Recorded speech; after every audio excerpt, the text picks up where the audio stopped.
সুপ্রিয় ভিউয়ার্স, আসসালামু আলাইকুম। আজকে আমাদের নির্বাচনী ভাবনা 2026 আয়োজনে উপস্থিত রয়েছেন ইসলামী আন্দোলন বাংলাদেশের জয়পুরহাট 2 আসনের কালাই খেতলাল আক্কেলপুর সংসদীয় আসনের সংসদ সদস্য প্রার্থী জনাব মাওলানা নাজমুল হাসান মামুন। আমরা তার কাছেই শুনবো তার নির্বাচনী ভাবনা কি। আসসালামু আলাইকুম নাজমুল ভাই।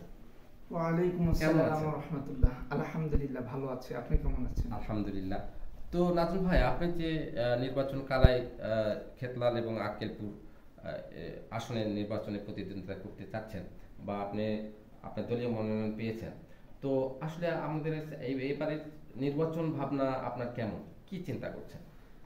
আলহামদুলিল্লাহ, আমি কালাই খেতলাল আক্কেলপুর জয়পুরহাট 2 থেকে আগামী জাতীয় সংসদ নির্বাচন করতে যাচ্ছি ইসলামী আন্দোলন বাংলাদেশের মনোনীত প্রার্থী হিসাবে।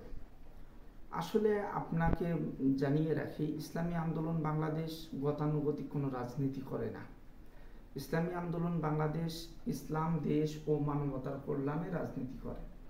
তো বিগত সময়ে যারা এই জয়পুরহাট 2-এ এমপি নির্বাচিত হয়েছেন, তারা কাঙ্ক্ষিত মানের রাস্তাঘাটের উন্নতি করলেও জনগণের যে ভাগ্যের একটা পরিবর্তন আমরা চেয়ে আসছি, সেই জনগণের ভাগ্যের পরিবর্তন হয়নি। তো আমি যদি আগামীতে নির্বাচন করতে পারি, তাহলে ইনশাআল্লাহ জয়পুরহাট 2 তথা কালাই খেতলাল আক্কেলপুর এই সিটে প্রথম যে কাজটা থাকবে সেটা হলো একজন ভিক্ষুকও থাকবে না। এটা আমার 1 নাম্বার পয়েন্ট। তার মানে হলো খাদ্যের ব্যবস্থাটা প্রত্যেকটা মানুষের নিশ্চিত করা হবে। দ্বিতীয় নাম্বার বিষয় থাকবে কালাই খেতলাল আক্কেলপুরের যে রাস্তাঘাট উন্নয়ন, এটা তো থাকবে, এটা কমন। বিশেষ করে আমি এই 3টা থানাকে শহরে পরিণত করতে চাই, মানে এটা শহর হয়ে যাবে এরকম একটা পরিস্থিতি আমি এইগুলোতে করতে চাই। যেহেতু আমার কালাই খেতলাল আক্কেলপুর উপজেলা, এই 3টি উপজেলা কৃষি বান্ধব উপজেলা। এই কৃষি বান্ধব উপজেলা হওয়ার কারণে কৃষকদের পানি, তারপরে সার বা অন্যান্য যে বিষয়গুলো থাকে কৃষি বান্ধব এলাকার জন্য যা প্রয়োজন আর কি, সেগুলো আমি নিশ্চিত করব। কৃষকদের পাশে থাকব, একদম কৃষকদের যা করা দরকার এটা আমি করব। পাশাপাশি মডেল থানা হিসাবে জয়পুরহাট জেলা শুধু না, বাংলাদেশের মধ্যে কালাই খেতলাল আক্কেলপুর কিভাবে মডেল থানায় রূপান্তরিত করা যায়, এই উদ্যোগ আমি গ্রহণ করব ইনশাআল্লাহ। এবং আমার যেহেতু স্লোগানই আমাদের যে নেতা নয়, নীতির পরিবর্তন চাই। তো নীতির পরিবর্তন না হওয়ার কারণে যেহেতু আমাদের ভাগ্যের পরিবর্তন হয়নি, সেহেতু আমি যদি এমপি হতে পারি ইনশাআল্লাহ, তাহলে নীতি এবং আদর্শের মাধ্যমে কালাই খেতলাল আক্কেলপুরকে মডেল থানা এবং উপজেলা হিসেবে বাংলার জমিনে আমি মানুষকে উপহার দেব ইনশাআল্লাহ। আচ্ছা নাজমুল ভাই, আসলে যারা নিজেদেরকে প্রগতিশীল বলে দাবি করে তারা কিন্তু সবসময় বলে আসছে যে ইসলামী দলগুলো ক্ষমতায় আসলে তখন নারী অধিকার ক্ষুণ্ণ হবে, মেয়েরা চাকরি করতে পারবে না, বা তারা বিভিন্ন সময় বাইরে বোরকা ছাড়া বেরোতে পারবে না, মাহরুম ছাড়া বেরোতে পারবে না, এদেরকে আটকে রাখা হবে, ঘরবন্দি করা হবে। তো এই ব্যাপারে, মেয়েদের ব্যাপারে আপনাদের দৃষ্টিকোণ কোন দৃষ্টিতে দেখবেন? আলহামদুলিল্লাহ, আপনাকে অনেক ধন্যবাদ।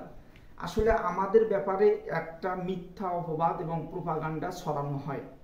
যারা বিগত সময়ে রাষ্ট্র পরিচালনা করেছেন ওনারা সেকুলার ইসলামে বিশ্বাসী।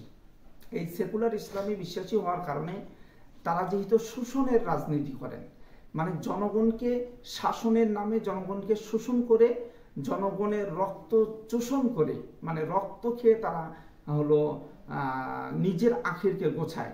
আমরা দেখেছি, এর আগে আমি একটা কথা বলে রাখছি, সেটা হলো যে বিগত সময়ে যারা এমপি হয়েছেন তেনারা ঢাকার গুলশান বনানীতে বিলাসবহুল জীবনযাপন করছেন। আর আমি যদি ইনশাল্লাহ আগামীতে এমপি হতে পারি, তাহলে আমি জনগণের কাছেই থাকবো, ঢাকায় থাকবো না। তারপরে আপনার যে প্রশ্ন সেটার উত্তর আমি বলছি। আমাদের সময়ে নারীরা স্বাধীন থাকবে এবং সর্বশ্রেণীর চাকরি কাজকাম সব কিছুই করতে পারবে, এটা কোনো ধরনের ব্যাপার না। আমরা শুধু প্রতিবন্ধকতা কোথায় হই, কোন কাজে হই নারীদের? দেখেন, নারীদের প্রতিবন্ধকতা আমরা সেখানেই হই যেখানে নারীরা বৈষম্যের শিকার সেখানে আমরা প্রতিবন্ধকতা তৈরি করি, যেখানে নারীরা আপনার তাদের অধিকার থেকে বঞ্চিত হয় সেখানে আমরা তাদের পক্ষে হয়ে দাঁড়াই। আমরা তো নারীদের প্রতিবন্ধক না, আমরা বরঞ্চ তাদের পক্ষে। এবং ইসলামী শাসন ব্যবস্থা কায়েম হলে আমি যদি আগামীতে কালাইখেতলা লাকিলপুরে এমপি নির্বাচিত হই, তাহলে নারীরা সর্বাত্মক সম্মান ইজ্জতের সাথে বসবাস করবে। পাশাপাশি নারীদের যে অধিকার, মর্যাদা, সম্মান এবং ইজ্জত, এটাকে আমি ইনশাল্লাহ নিশ্চিত করব। এই জন্য আমি বিশ্বাস করি আমার কালাইখেতলা লাকিলপুরের যে সমস্ত মা বোনরা আছেন তেনারা আমাকে স্বতঃস্ফূর্তভাবে ভোট দিবে আশা করি। আচ্ছা রাজু ভাই, তো অন্যান্য দল যারা আছে তারাও তো দাঁড়াবে, তাদের একটা ভোট ব্যাংক আছে, বিএনপির ভোট ব্যাংক আছে, জামাতের ভোট ব্যাংক আছে। তো আসলে আপনি কি মনে হচ্ছে আপনার ভোট ব্যাংক কোথায়, বা আপনি নির্বাচনে আপনার মানুষ আপনাকে কেন ভোট দেবে, কেন প্রতিনিধি আপনি নির্বাচন করবেন, বা প্রতিনিধি নির্বাচন করার পরে আপনার বিহেভ তাদের প্রতি কেমন হবে? আলহামদুলিল্লাহ, আমাকে মানুষ কেন ভোট দিবে বা আমাদেরকে কেন ভোট দিবে, এটা একদম স্বতঃস্ফূর্তভাবে বাংলাদেশের মানুষ নতুন একটা বাংলাদেশ চায়, এক নম্বর বিষয়। দ্বিতীয় নম্বর বিষয়, বাংলাদেশের রাজনীতিতে যত দল মত আছেন সকলকে বাংলাদেশের মানুষ অলরেডি চিনে ফেলাইছেন যে কাদের নীতি কেমন, কাদের আদর্শ কেমন, কাদের কথায় এবং কাজে মিল আছে, এটা বাংলাদেশের জনগণ জানেন। আর আমি যেহেতু নবীন এবং অনেক জনগণের কাতার থেকে আমি উঠে এসেছি রাজনীতিতে, সো আমাকে স্বতঃস্ফূর্তভাবে জনগণ গ্রহণ করবে বলে আমি বিশ্বাস করি। আর আমি এটা বিশ্বাস করি যে আমার যেহেতু ঢাকা বা ঢাকার বাংলাদেশের বাইরে কোনো বিলাসবহুল বাড়ি গাড়ি নাই যে আমি সেখানে গিয়ে থাকবো, আমি জনগণের কাতারেই সবসময় থাকি, জনগণকে নিয়েই থাকি, এজন্য জনগণকে আমাকে ভোট দিবে। আর দ্বিতীয় নম্বর বিষয় হলো জনগণের কাঙ্ক্ষিত মানের যে চাহিদাটা, এই জনগণের চাহিদাটা অন্যরা কতদূর কিভাবে পূরণ করে, আমি কতদূর কিভাবে পূরণ করবো সেটা একটু বলি। সেটা হলো অন্যদের কাছে গিয়ে, জনগণের কাছে গিয়ে তারা বলে যে আমরা আপনাদের চাহিদা পূরণ করব, কিন্তু নির্বাচন হয়ে গেলে তাদেরকে সেই জনপ্রতিনিধিকে আর খুঁজে পাওয়া যায় না। সে আছে কোথায়? আছে ঢাকায়, আছে বনানীতে, গুলশানে আছে, এরকম হয়। আর আমি জনগণকে নিশ্চয়তা দিব যে আমাকে আপনারা খুঁজতে হবে না, আমি আপনার সেবাটা আপনার ঘরে পৌঁছায় দিব, এটা আমাদের কমিটমেন্ট। এবং এটা নিয়ে যেহেতু আমরা মাঠে কাজ করছি, সেহেতু মাঠে আমাদের সারা আছে, জনগণ স্বতঃস্ফূর্তভাবে ইনশাল্লাহ আমাকে ভোট দিবে। নাজু ভাই, তো আমরা একেবারে শেষ পর্যায়ে চলে এসেছি, তো ভোটারদের উদ্দেশ্যে আপনার কিছু বলার আছে কিনা? হ্যাঁ, আলহামদুলিল্লাহ, কালাইখেতলা লাকিলপুর বাসীকে আপনাদের চ্যানেলের মাধ্যমে যারা ভিডিওটি দেখবেন তাদেরকে মুবারকবাদ জানাবো। এবং আমি জনগণকে জানাবো যে আপনারা যদি আমাকে নিজের ভাই হিসাবে, নিজের সন্তান হিসাবে, নিজের ছোট ভাই বা বড় ভাই হিসাবে ভোট দেন, তাহলে আমি আপনাদের কাছে অঙ্গীকারাবদ্ধ হচ্ছি যে আমি আপনাদেরকে ছেড়ে কোথাও যাব না, আপনাদের পাশে থাকবো, এটা আমার অঙ্গীকার। আর দ্বিতীয় নম্বর অঙ্গীকার হলো যে আপনি সেবার জন্য আমার কাছে আসতে হবে না, আপনি শুধু আমার একটা ফোন দিবেন যে নাজমুল ভাই আমার এটা দরকার, আমি নিজেই আপনার দ্বারে পৌঁছে যাব আপনার সেবা প্রদানে।